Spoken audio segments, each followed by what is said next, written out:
বাংলাদেশ সবথেকে অপমানজনক লজ্জাজনক কথা হলো যে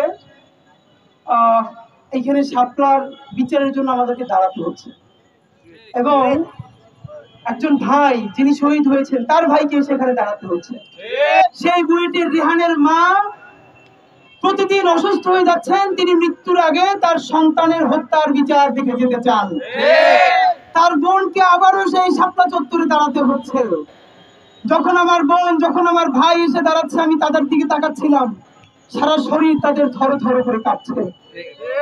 ভাইরা আমার, এইখানে দাঁড়িয়ে আছি, আপনাদেরকে একটা কথা মনে করিয়ে দেই, শাপলা না হলে কোনোদিন জুলাই হতো না। ফ্যাসিবাদের বিরুদ্ধে, খুনি হাসিনার বিরুদ্ধে, ভারতীয় আধিপত্যবাদের বিরুদ্ধে হাতে কোনো লাঠি না নিয়া, বাংলাদেশের একটা পতাকা নিয়া গ্রামগঞ্জ থেকে, বাংলাদেশের সমস্ত জনপদ থেকে গুলির মুখে জীবন দিয়ে বুক চিতিয়ে লড়াই করা শিখিয়েছিল এই শাপলা।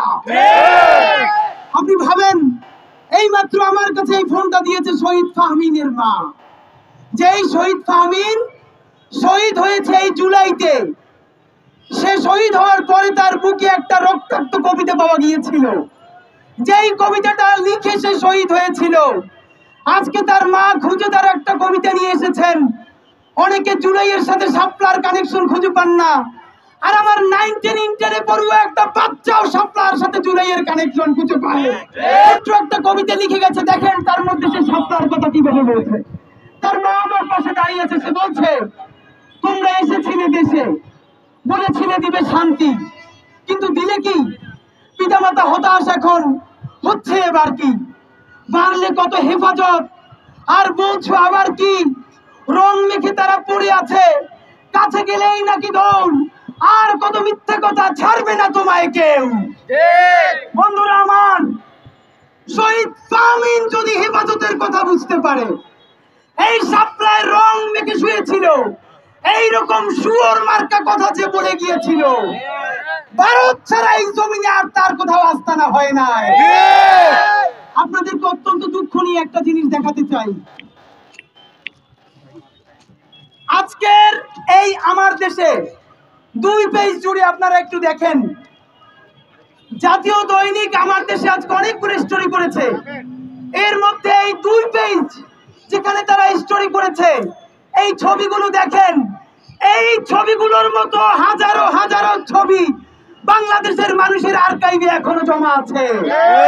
আপনাদেরকে শুধু একটা কথা জানাতে চাই, হেফাজত গতকালকে বলেছে 92 জন শহীদের তালিকা প্রকাশ করেছে। এই 92 জন নাকি 2000 হবে, এইটা আমরা শাপলার শহীদ, আমরা হেফাজতের কাছ থেকে শুনতে চাই না। হেফাজত যদি পারতই, তাহলে এই শহীদ হওয়ার পর হেফাজতের একটা অংশ যারা খুনি হাসিনাকে কওমি জননী উপাধি দিয়ে বাংলাদেশের শহীদদের রক্ত বিক্রি করে দিয়েছিল। এই শাপলার মালিক শুধু একা হেফাজত নয়, এই শাপলা বাংলাদেশের গণমানুষের, এই শাপলা 18 কোটি বাঙালি মুসলমানের। কিন্তু রাষ্ট্রকে বলতে চাই, হেফাজতেরই যদি এখন তালিকা করা লাগে, তাহলে রাষ্ট্রের কাজ কি আপনাদের কাছে জবাব চাই? যেই হেফাজত না, যেই শাপলা আপনাকে লড়াই করতে শিখালো। আপনি ভাবেন, আজকে এই কথাটা বলে আমরা শেষ করব, আমি শাপলার একজন যোদ্ধা। এই কথা বলতে বাংলাদেশের আজও লক্ষ লক্ষ মানুষের লজ্জা লাগে, ভয় লাগে। কারণ আমরা অনেকগুলো শাপলার শহীদ পরিবারের সাথে কথা বলেছি, তাদেরকে এখানে আনতে চেয়েছি। তারা দুটো কথা বলেছে। প্রথমত বলেছে, শাপলা আমাদেরকে গত 12 বছর একটা খোঁজ নিতে পারে নাই। আমার সন্তানটা শহীদ হয়ে গেছে, আমি যদি ওখানে গিয়ে দাঁড়াই, ভবিষ্যতের বাংলাদেশে আমার বাকি সন্তানটাও যে লাশ হয়ে যাবে না, তার গ্যারান্টি আমি পাই না। সুতরাং আমার একটা সন্তান আল্লাহ নিয়ে গেছে, আমি আমার বাকি সন্তানদের জীবন আর ঝুঁকিতে ফেলতে চাই না। শাপলা চত্বরের দিন দুপুরে বিকাল থেকে আমি এখানে, আমার সাথে আমার বন্ধু বুরহান এখানে উপস্থিত আছে। আমরা 10-12 জন এখানে শাহজাহানপুর থেকে যখন ঢুকবার সময় আমি পা আহত হয়ে, তারপরে আমার পায়ে ব্যান্ডেজ থাকে। আমি রাত 9টা থেকে 10টা পর্যন্ত এখানে আমরা বাইতুল মুকাররমের দিক থেকে মুহুর্মুহু গুলি, আমার ভাইয়েরা হাতে একটা পতাকা ছাড়া কিছু নাই, সমানে পুলিশের দিকে দৌড় দিচ্ছে। আমরা কোন দিকে যাবো জানো না। কতক্ষণ পরে দেখলাম একটা ভ্যানে 4টা লাশ এই শাপলা চত্বর নিয়ে আসা হয়েছে জানাজার জন্য। পুরো মানুষ দিশেহারা। আর বিবিসি বাংলা তখন 6:30টায় সকাল এবং 7:30টায় 2টা সকালের প্রোগ্রাম করতো, প্রভাতী এবং প্রত্যুষা নামে। সকাল 6:30টার প্রোগ্রামে বিবিসির কাদের কল্লোল, আজকে তাদের নাম ধরে বলছি কারণ তারা আজকে শাপলা চেনে না। বিবিসির কাদের কল্লোল ফরিযুক্ত হয়েছেন। কাদের কল্লোলকে বিবিসি বাংলার স্টুডিও থেকে জিজ্ঞেস করা হচ্ছে শাপলা চত্বরের কি অবস্থা। কোট আনকোট দায়িত্ব নিয়ে বলছি, অক্ষরে অক্ষরে আমার মনে আছে। কাদের কল্লোল বলছেন, এখানে দাঁড়িয়ে এখন দেখা যাচ্ছে একটা যুদ্ধ বিধ্বস্ত দেশে যুদ্ধ শেষ হওয়ার পরের মিনিটে যে অবস্থা হয়, শাপলা চত্বর এখন ঠিক তাই অবস্থা হয়ে আছে। আপনাদেরকে জিজ্ঞেস করি, শাপলা চত্বরের লক্ষ লক্ষ মানুষের হাতে একজনের হাতেও কি একটা গুলি ছিল? পিস্তল ছিল? বন্দুক ছিল? তাহলে এই মানুষগুলোকে এখান থেকে সরানোর জন্য কত লক্ষ বুলেট ছড়ালে এখানে যুদ্ধ অবস্থা তৈরি হতে পারে সেটা আপনাদের কাছে জানতে চাই। লক্ষ লক্ষ মানুষের জীবন নাশ করে দেওয়া হচ্ছে, রক্তের যমুনা বয়ে যাচ্ছে। পরের দিন বাংলাদেশের জাতীয় দৈনিক প্রথম আলো সহ সবাই লিড নিউজ করছে, হেফাজতের তাণ্ডবে হাজার হাজার গাছ নষ্ট হয়ে গেছে। ভাইরা আমার, গাছ আমরা ভালোবাসি, এদের কাছে একটা গাছের জীবন অনেক, কিন্তু মাদ্রাসা পড়ুয়া গ্রামের কওমি মাদ্রাসার একটা ছোট ছেলের জীবনের 1 পয়সা দাম তাদের কাছে নাই। আমরা জানাতে চাই, পিলখানা, শাপলা এবং জুলাই প্রত্যেক শহীদের রক্ত কিন্তু লাল। আমাদের কাছে কোনো শহীদ পৃথক নয়, গ্রাম আর শহরের শহীদ আলাদা নয়। আপনারা কি করেছেন? এরপরে প্রথম আলো থেকে শুরু করে আরো অনেক মিডিয়া গত 10 বছর 5ই মেতে নিউজ করেছে, এখন পর্যন্ত হেফাজতের তাণ্ডবের বিচার হয় নাই। ভাইয়ের আমার, আপনি আজকে বাংলাদেশের পত্রিকা দেখেন, আমার দেশ যে স্টোরি ছেপেছে 5ই মে নিয়ে, আর কয়টা দৈনিক সেই স্টোরি ছাপতে সাহস করেছে? কেন? তাদের কি ক্ষমা চাওয়া লাগবে না? তাদের কি মুক্তি লাগবে না? আপনাদের মাধ্যমে স্পষ্ট জানাতে চাই, সরকারকে 2টা কাজ করতে হবে। যেই বিস্ফোরণ মামলাগুলো এই শাপলাকে কেন্দ্র করে হয়েছে, প্রথম আলো থেকে ডেইলি স্টার অন্যান্য সকল পত্রিকা বলেছে এই তাণ্ডব হয়েছে, তার বিচার হয় নাই। আমরাও দাবি জানাই, হেফাজতের নেতারা যদি এই তাণ্ডব করে থাকে অনতি বিলম্বে তাদেরকে বিচার করতে হবে। আর যদি সত্য না হয়, তারা যদি তাণ্ডব করে না থাকে, তাণ্ডবের নাম দিয়ে যদি তার সন্তানকে হত্যা করা হয়ে থাকে, তাহলে এই গণহত্যার যারা উস্কানি দিয়েছে তাদেরকে বিচারের আওতায় আনতে হবে।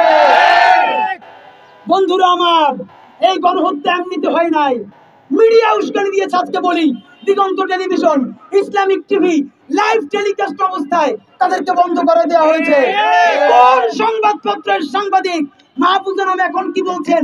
এখন বলছেন বিরুদ্ধে বললে নাকি চাকরি যায়। অদ্ভুত, সরকার মিনিমাম তাকে হস্তক্ষেপ করে নাই। গণহত্যাকারীর পক্ষে নেওয়ার কারণে আমরা জনগণ বিচার দিয়েছি, মিডিয়া হাউস তাদেরকে চাকরিচ্যুত করেছে, বলছে সরকার নাকি চাকরিচ্যুত করেছে মাহফুজা নাম সাহেব। এরপরে আমাদের মানব জমিনের সম্পাদক সাহেব, আপনাকে জিজ্ঞেস করতে চাই, দিগন্ত কোন অবস্থান নেয় নাই, শুধু শাপলার গণহত্যা দেখাচ্ছিল, তাও রাত 10টায় ইসলামিক টিভি দেখাচ্ছিল। তাদেরকে যখন সম্প্রচার অবস্থায় বন্ধ করে দেওয়া হয়েছে, কবে আপনি তার পক্ষে মানববন্ধন করেছেন? মাহমুদুর রহমানকে দিনের পরে দিন অফিসে অবরুদ্ধ রাখা হয়েছে, আমার দেশ পত্রিকা বন্ধ করে দেওয়া হয়েছে, আমার দেশের মাহমুদুর রহমানকে 5 বছরের অধিক জেল কাটানো হয়েছে, তার জীবনকে জাহান্নাম বানানো হয়েছে। আপনারা কেউ আমার দেশের পক্ষে দাঁড়ান নাই। সুতরাং আমরা বলতে চাই, বন্ধুরা, এই শাপলা গণহত্যার বিচার না করলে জুলাই কিন্তু বৃথা হয়ে যাবে। সরকারকে বলি, জুলাই নিয়ে কমিশন হয়েছে, পিলখানা নিয়ে কমিশন হয়েছে, শাপলা নিয়ে কমিশন করতে আপনার কিসের লজ্জা? আল্লাহর হস্তে বলেন। আপনি স্পষ্ট করে বলবেন, শাপলার মানুষ গরিব, শাপলার মানুষ শহুরে নয়, তারা প্রান্তিক, তাদের মাথায় দাড়ি টুপি, এই জন্য যদি আপনার সমস্যা হয় তাও বলে দেন যে আমরা তাদের পক্ষে কথা বলতে পারবো না। তাহলে ইনসাফ কেমনে কায়েম করতে হয় আপনাদেরকে ক্ষমতা থেকে নামাই আমরা সেটা দেখাবো ইনশাআল্লাহ। আপনাদের হাতে, আপনাদের সারা গায়ে পিলখানার রক্ত, শাপলার রক্ত, জুলাইয়ের রক্ত, শত শত হাজার হাজার শহীদের রক্ত। আল্লাহর ওয়াস্তে জাতিসংঘকে অন্তর্ভুক্ত করে অতি দ্রুত শাপলা গণহত্যার তদন্তের জন্য কমিশন গঠন করুন। আমরা হেফাজতের কাছ থেকে শুনতে চাই না, আমরা কোনো পত্রিকার কাছ থেকেও শুনতে চাই না, আমরা সরকারি কমিশনের মাধ্যমে জানতে চাই এইখানের নিরীহ মানুষগুলোকে হত্যা করবার জন্য কত লক্ষ বুলেট ছুঁড়ে ফেলা হয়েছিল। আর একটা কথা ভাই, এইখানে যে গুলিগুলো চালানো হয়েছে সেটা তো আর্মির, র্যাবের, বিডিআরের, পুলিশের, তাহলে সেই হিসেব আছে এখন সরকারের কাছে। সরকারকে বলতে হবে এই সাপ্লাই একটা গুলিও চালানো হয় নাই, অথবা বলতে হবে কত লক্ষ গুলি বুলেট এখানে চালানো হয়েছে। এইটা যদি না পারেন তাহলে আমরা আপনাদের বিরুদ্ধে কিন্তু শহীদদের কি অবস্থান গ্রহণ করব।